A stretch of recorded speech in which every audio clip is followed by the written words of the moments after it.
co-créateur, c'est Lilou. Je suis avec Marie-Lise Labonté.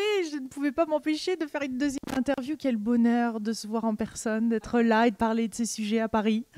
Ah oui, c'est un beau sujet. Oui, parce qu'on avait fait une vidéo sur ton autre livre Accompagnement d'âme et tu étais en République dominicaine puisque tu habites la République dominicaine une partie de l'année. De quel type d'accompagnement on parle? Pourquoi accompagnement d'âme? Il y a l'accompagnement de soi à soi, c'est-à-dire reconnaître que nous sommes une âme et reconnaître les mouvements d'évolution de notre âme dans notre vie. On parle de transition. Oui, ce sont des moments de transition qui viennent à des âges assez spécifiques, qui sont, on appelle ça les âges charnières, dans, par exemple, de 5 à 7 ans, de 9 à 13 ans, de 17 à 21 ans, et ainsi de suite, jusqu'à la fin. Et donc, ce sont des moments où même en médecine psychosomatique, on observe que apparaissent quelquefois des maladies auto-immunes ou des crises en psychologie, des crises existentielles. Mais finalement, ce qui se cache derrière tout ça, c'est que notre âme, elle, pousse et demande que nous nous alignions, c'est-à-dire que personnalité et âme s'alignent pour vraiment accomplir ce qu'on est venu accomplir sur Terre. Donc c'est comme si le corps en fait réagissait et nous donnait des petites alertes qu'il était temps de changer, d'évoluer, de grandir. Voilà, le corps nous informe que nous avons peut-être pris des voies de service où on s'éloigne de soi par conditionnement, par peur, etc. Et l'âme pousse pour qu'on se réunifie intérieurement. Alors le livre parle de ces phases de transition et le livre parle aussi comment reconnaître chez ses amis, ses enfants, son compagnon, sa compagne, ces moments de crise existentielle où viennent un questionnement sur soi, mais qui est un questionnement très profond. Et comment accompagner ce questionnement? Et évidemment, le livre aussi parle de l'ultime transition, qui est l'accompagnement au mourant, mais dans un point de vue pas juste psychologique, mais aussi énergétique. Comment reconnaître quand l'âme, petit à petit, se retire de la dépouille du corps et comment accompagner. Alors, dans les séminaires que je donne sur l'accompagnement d'âme, beaucoup de gens qui aident les mourants et qui ont suivi des cours à l'université viennent recevoir ce cours et ils disent « On ne connaît pas comment accompagner dans un niveau profond. » Et c'est tellement important, Lilou, parce que quand l'âme quitte, si l'âme quitte mal à cause d'un accident, d'un choc, etc., ça peut être très violent et l'âme a de la difficulté à s'élever au-delà de sa dépouille, de son corps, pour rejoindre les plans de conscience nécessaires à son évolution. J'ai envie de revenir un petit peu plus tard sur le côté mourant et de penser à ces enfants qui partent à la vie, mais ces enfants qui partent peut-être très tôt, à l'âge de 5 ans, 6 ans, un accident de voiture, quelque chose de brutal. Pourquoi ces petites âmes, d'un seul coup, alors, décident un tel parcours de vie? C'est un vrai mystère, ces départs si rapides d'une jeune âme. Le mot jeune est un peu ridicule.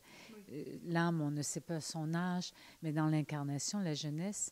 Mais souvent, d'ailleurs, Elisabeth Kubler-Ross, dans un de ses livres, nommait que les enfants, quand ils sont en âge de faire des dessins, informent les parents qu'ils vont partir, parce qu'ils sont très près de leur monde intérieur, de leur imaginaire. Et souvent, l'enfant a dessiné son départ, l'accident exactement qu'il va avoir, l'église où l'accident a eu devant une église, par exemple. Là, je cite un exemple vrai. Et donc, mais les parents vont découvrir ça après. Donc, qu'est-ce qui fait qu'une âme si jeune, dans l'âge de l'incarnation, le part? C'est qu'il y a l'expérience, c'est pas juste pour cette âme, l'expérience, c'est pour tout le système familial, qui sont des âmes incarnées, qui accompagnaient cette âme, dont c'était l'enfant, qui sont éveillés à une conscience autre. C'est-à-dire que la mort d'un jeune fait réagir énormément. Et pour beaucoup d'adultes, c'est incompréhensible. Comment ça se fait que le grand-père, qui a 60 et quelques, 70, qui est prêt à quitter et qui veut peut-être quitter, et ne quitte pas et c'est l'enfant qui part. Donc, Souvent, les gens se ferment encore plus après. parce que le cerveau gauche ne comprend pas ça. Mais souvent, il y a des gens, et moi j'en ai accompagné beaucoup de familles dans le deuil, vont soudainement saisir le niveau plus profond, de saisir que l'enfant quitte en laissant un message à la famille. Mais encore là, ce message, on ne peut pas le comprendre par une raison puis une analyse avec l'hémisphère gauche. C'est vraiment en ouvrant son cœur qu'on peut comprendre quelle est... Alors souvent, l'enfant part et le couple se sépare ou le couple repart sur une base complètement différente. Alors c'est une initiation autant pour les jeunes frères et sœurs qui sont là et qui ont été témoins d'un départ rapide de leur frère ou de leur sœur. Mais le processus est le même pour tout choc ou toute crise profonde qui arrive dans la vie de quelqu'un. Donc quel est le passage, qu'est-ce qui permet cette ouverture de cœur? Parce que je sais que ton autre livre, donc Les portes du cœur aussi, traite de ça, mais qu'est-ce qui permet de lâcher prise sur toute cette horreur, plus ou moins, ou ce drame, les faits, et cette haine peut-être même de la vie, cette non-croyance en quoi que ce soit d'autre qui puisse exister sur Terre? À cause de ça, qu'est-ce qui permet ce passage, en fait? C'est qu'à un moment donné, si nous restons dans une analyse très rationnelle de toutes les horreurs dont nous sommes témoins à la télévision, de toutes les crises mondiales qui se vivent, c'est incompréhensible. On ne peut pas donner, on peut toujours tenter de justifier tout ça. Donc nous sommes invités, parce que la crise qui est à l'extérieur, l'épreuve qui nous arrive, qui se manifeste autour de nous ou qui nous touche directement, vient réveiller une crise qui est déjà en nous. Et c'est pour ça que la crise fait si peur, la crise extérieure, peu importe le nom, parce qu'en nous, il se peut qu'il y ait des dimensions de crise dans notre cœur, dans notre âme, dans notre psyché, qu'on a mis de côté, qu'on ne veut pas voir, qu'on essaie d'occulter. Mais l'éveil de conscience qui se passe vient éveiller notre conscience. Alors évidemment qu'on peut juger, fermer, mais cette fermeture n'est plus possible quand les événements se poursuivent et viennent nous interpeller, comme un raz-de-marée, 2 raz-de-marée, ce sont des exemples, hein. Un tremblement de terre, 2, 3, mais viennent évidemment secouer le tremblement de terre qui est déjà à l'intérieur de soi. Alors c'est là où nous avons besoin d'accepter qu'il y a des dimensions de mystère, qu'on ne peut pas tout comprendre. Mais ce qui est le plus important, c'est qu'on se mette en harmonie avec ce qui se passe. Pas au niveau de se plaindre et de rabaisser la vibration qui est là, pas de prendre pitié non plus, mais de s'élever et d'offrir notre cœur à cette souffrance qui est en mouvement planétairement. Donc on parle de pardon? On parle de pardon, certainement, mais on parle aussi de ne pas passer du temps à chercher à qui est la faute, mais d'utiliser tous les enseignements, parce qu'il y a beaucoup d'enseignements que l'on peut lire à travers la souffrance qui existe autour de nous. Et donc, on parle de partage, hein, ce qui s'est passé aux États-Unis, par exemple, dans cette école, toutes ces petites âmes, ces jeunes enfants qui sont morts, mais quel enseignement planétaire! Tout le monde s'est branché sur cet événement et ça fait réfléchir. Ça questionne sur quel est l'essentiel de nos vies. Hein, c'est cette conscience qui est réveillée.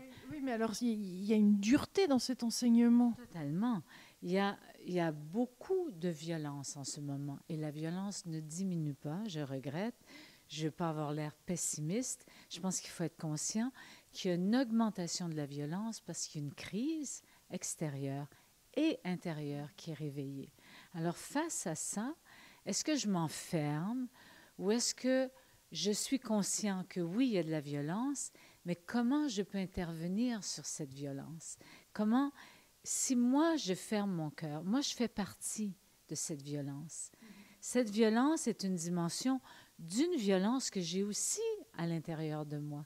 Et c'est là où les gens ne veulent pas voir. Ils vont accuser l'autre. Mais c'est sans fin.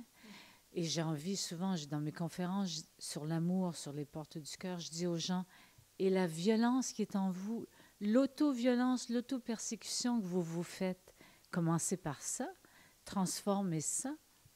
Hein, c'est quand on est réveillé par la violence, contemplons la nôtre avant de critiquer celle qui se vit à l'extérieur. Et donc, pour accompagner quelqu'un qui est dans ces transitions, c'est la même chose. Il faut juste être là, dans la compassion, dans l'amour. On peut inciter. Comment on peut aider? Dans l'écoute. Beaucoup écouter l'autre sans le juger, sans le mettre dans une case, et se laisser toucher par ce que l'autre vit. Ne pas tenter de le sauver, mais en se laissant toucher, ça nous permet d'agir et de reconnaître que oui, ce que l'autre m'exprime vient toucher une dimension de moi.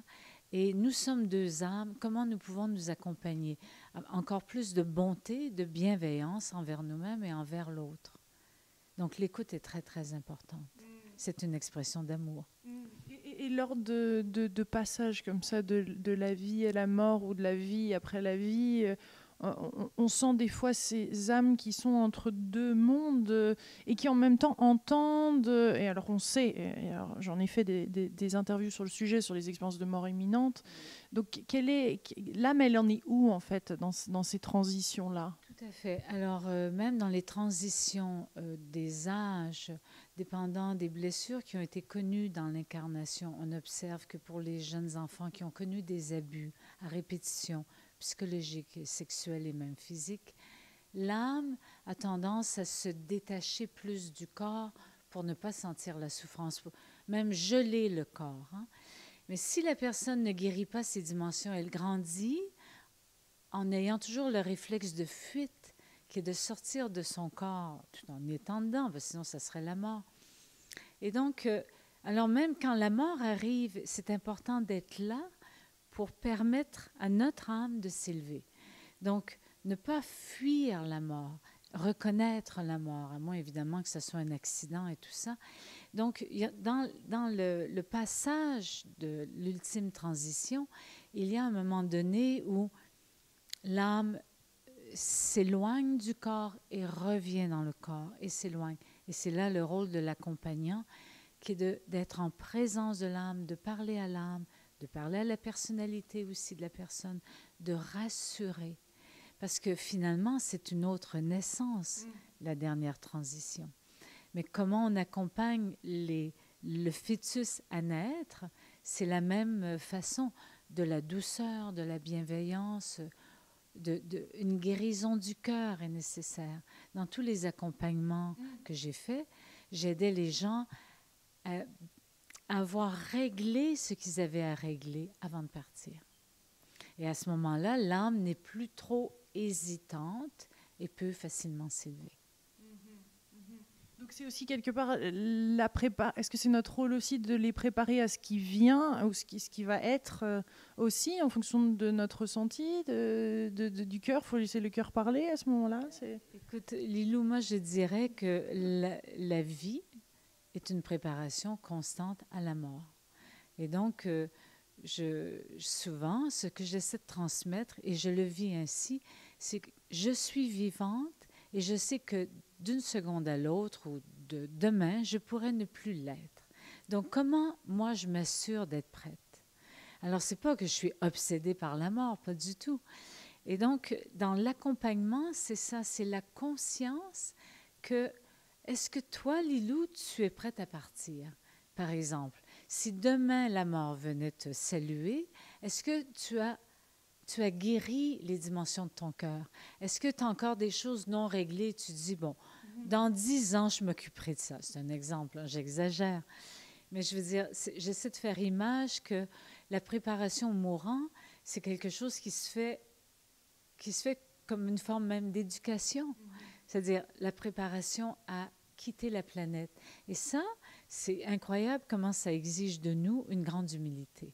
Et puis, on est d'autant plus en vie. On est d'autant plus à profiter du moment présent et non pas justement fuir la réalité de la vie, c'est bien au contraire. Oui, et savourer les relations que l'on a, saluer l'énergie qui est là entre nous. Et quand on quitte pour aller acheter quelque chose au coin de la rue, eh bien quitter l'être cher. Et ça, c'est un enseignement parce que moi, je l'ai vécu, hein, cette perte si violente que j'ai connue. Et donc, même dans l'accompagnement d'âme, c'est si nos âmes sont alignées, si mon âme est alignée avec toute mon essence et ma personnalité, c'est beaucoup plus facile de quitter que si je suis divisée en moi et j'ai plein de choses que je n'ai pas réglées et que les cris sont là devant moi et que je crie, je me plains. Alors là, c'est assuré que la mort ne sera pas agréable.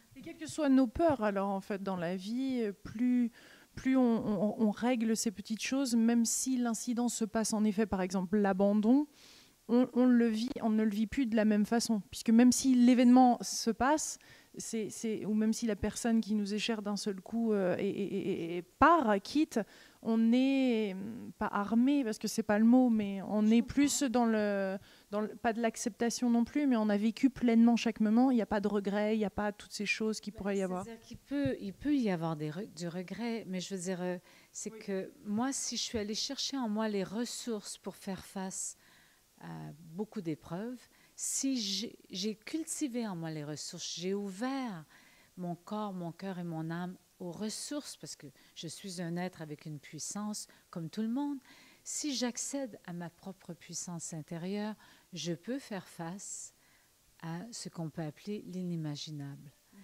J'ai les outils pour m'aider. Il y a beaucoup de gens qui sont démunis en ce moment parce qu'ils sont coupés des outils intérieurs qu'ils ont pour s'aider. Alors, l'accompagnement d'âme, c'est ça, c'est d'aider l'autre à reconnaître les outils qu'il a à l'intérieur de lui pour qu'il puisse s'accompagner dans son chemin de l'incarnation. Et dans le coup de ces défis-là, ces soucis, challenges, problèmes, épreuves, deviennent comme de la grâce. Ça peut se transformer en grâce, non? Oh oui, ça peut se transformer en grâce. Et évidemment, il y a des gens qui peuvent entendre notre conversation et ils vont dire, mais elle est hallucinée, cette femme, de dire que ça se transforme en grâce parce qu'ils sont dans la souffrance. Mais si on s'enferme dans notre souffrance, c'est comme si il y a un poids qui nous tire vers le bas. Alors, quelquefois, souvent je dis aux gens qui ont connu des épreuves, il y a une partie de vous qui a peut-être envie de mourir avec l'épreuve, accompagnez-la. Ça ne veut pas dire de mourir vous en entier, mais accompagner la partie de vous qui a envie de mourir pour qu'elle puisse renaître. Et non pas toujours traîner un poids, traîner une souffrance. Alors évidemment, si je suis dans la souffrance, d'entendre le mot grâce associé à épreuve, je ne comprends rien. Hein? C'est comme même, ça peut soulever une colère. Mais ça, c'est des réactions de notre personnalité, de notre ego. Ouais.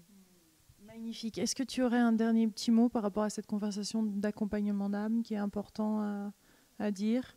Pour moi, je souhaite que nous nous éveillons à la conscience que nous sommes habités d'une âme. On n'a pas juste des cerveaux, des organes, un corps.